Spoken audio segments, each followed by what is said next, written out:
All right, what you're looking at are the phases of a workshop, which is the screen that it will bring you to once you hit save and display. And you'll notice that there are 5 phases. Right now, we are currently in the setup phase. The next phase is the submission phase. This is where students are actually going to be turning in their work.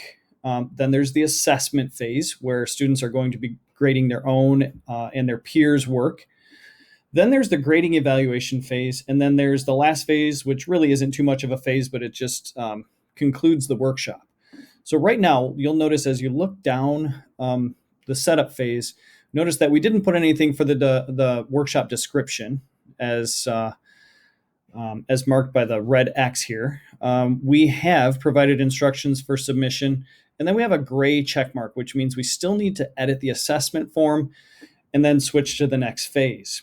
Now, things happen in the workshop at very distinct times. So right now, while we're setting it up, students can't go in and add their work or anything like that. They can't do that until they move to the submission phase.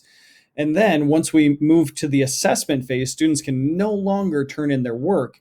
The only thing they can do is assess their peers. And that's really important to understand as far as how a workshop goes. So let's go next to editing the assessment